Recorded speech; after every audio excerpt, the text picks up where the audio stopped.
Welcome students. In this lesson, I'm just going to show you how you might follow on your Introduction to Lines lesson. Now, as I said in the previous video, you're going to need to show examples of the 5 different types of lines, and one really fun way that students love to do that is through art. So you might show 2 lines that are parallel, that is 2 lines that do not touch, and then get artistic about how you show it, right? You might show that this is the same length as this. You might add some splashes of color. Do you have watercolors at home? Do you like to color? What is your favorite way to kind of show or be expressive? Now, geometry really is all about kind of taking ideas in math and then bringing them to life. So you can really create this however you want, but you do need to demonstrate that you know that parallel lines, that means that they never meet, and you do need to label all of your lines. I kind of goofed that, didn't I? So there is a parallel, I made a mistake, not the first time. There is a parallel line. Try to show more than one if you can. Show multiple examples. That really helps people understand if you have multiple examples, that we can see that no parallel lines meet each other. Or you might want to draw a picture like we did earlier of a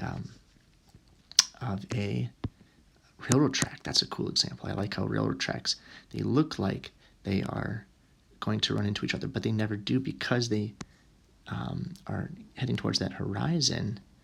But we know they're heading towards that horizon, so they become smaller, but we know that in reality, if we were to walk along this, they would never run into each other. Those are parallel lines, even though they look like they might run into each other.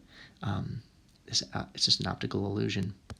Another example that you might, so those are just examples of kind of how I might artistically show it. And of course, you're going to be using all 5 types of lines to do that. So you need to include the parallel line, intersecting lines,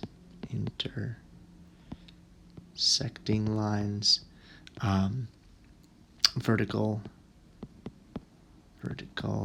lines, horizontal lines, and perpendicular lines. Perpendicular. So those are the 5 lines that you have to include in this lesson that you're really showing you understand. Another way to do this work, though, is to take pictures, and I think this actually might be the most fun thing to do, is to go outside and to walk around and see what kind of lines you're able to find as you explore outside. And I'm just going to show one example of how you might do that. So let's say I'm going to start with a parallel line. So I in Notability, I can do add, that's that plus on the top there, and I can use my camera here. So if I select camera, it allows me to take pictures. So here I have this kind of great painting of this wave here. I'll take a photo of it. There we go. Use photo. So now I have this picture in here. I can move it around by holding this little tab on top, and it allows me to then include this picture in my drawing.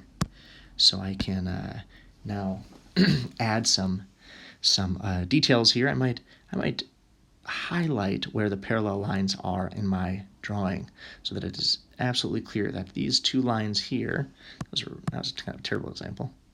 There we go. That this line here is parallel with this line here. Those 2 lines are parallel. The top and the bottom of that painting will never meet. No matter how far in either direction those lines were to go, they would not meet. So that's just one example of how I might show this. Now, I guess actually I see here a square angle. I see this angle here. It meets at a 90-degree angle. It's a right angle. It's a square angle. And I can say that this would be a perpendicular line. So I encourage you to get outside. Get outside on this beautiful day, or over this next couple beautiful days here, and find examples. Find many examples if you can I found lots of kind of cool examples in the lesson.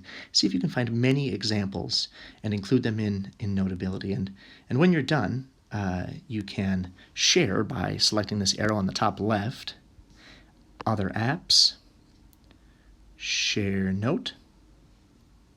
It'll ask you where you want to send it to, and you'll copy to Schoology, and you'll find our class and the geometry work in the Introduction to Lines and the geometry work here. So I can't do it because I'm not a student in my own class, but I think you get the idea. Have some fun with this, and let me know if you have any questions.